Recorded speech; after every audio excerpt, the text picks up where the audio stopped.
Hello mga boss, welcome back po sa ating YouTube channel Ano J.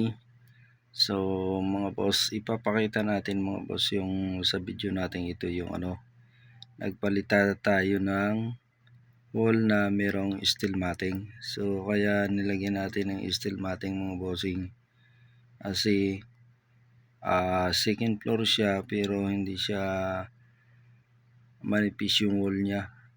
Number 4 lang yung nailagay na hollow block. So ang gusto ng may-ari ay maging makapal siya at tumibay, kaya nilagay ng steel matting, So ngayon ipapakita natin sa video natin ito ngayon mga boss. Wag na nating patagalin, introhan na natin mga bossing.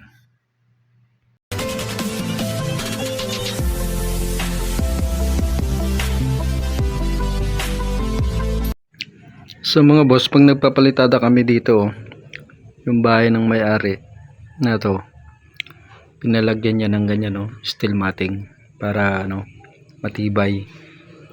Kasi ito, ang baba na to ay di 4 lang ang CHB, kaya pinalagyan niya ng steel matting para maging matibay pag pinalitadahan. Kahit makapal yung palitada, hindi siya kakapak kasi may mga steel matting.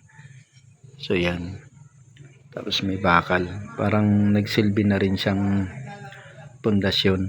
So yan po mga boss ang ginagawa natin ngayon dito.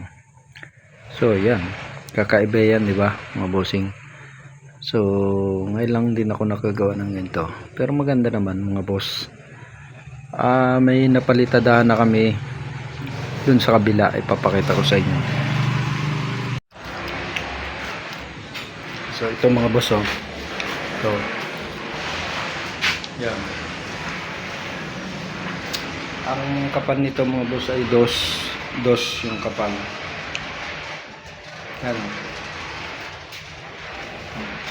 Ayun, yung isa kapal, diba, makapal siya para mabalot niya talaga yung steel matting. Dito sa kabila,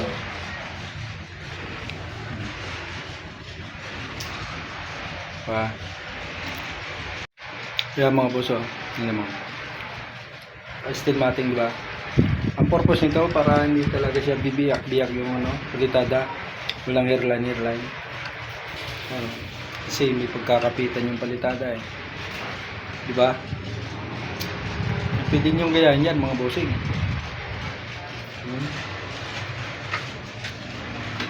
Maliliit lang na maliliit lang na steel matting, number 5 lang.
So yun po mga boss, 'di ba napanood nyo na yung ating video na palitada na nilagyan natin ng steel matting ano mga bossing ano.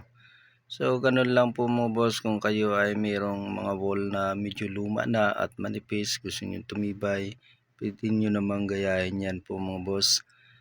Yung steel matting, kung maaari, kung meron kayong welding machine, i-welding nyo dun sa ano, sa pa-vertical na bakal at saka pahigang bakal ng CHB. Hukayin nyo, sinsilin nyo yung ano, yung bakal ng pa-horizontal ng asintada. Tapos naka-welding doon o kaya nakatali. So ganun po mga boss. Para yung steel matting hindi siya mabubuwal na ganun. No? So yan po mga boss. Hanggang dito na lang po muna ang ating video. Thank you for watching. At sa mga patuloy na nanonood sa ating channel, Ano J, at bagong new subscriber, ingat po kayo palagi mga boss. Thank you and bye.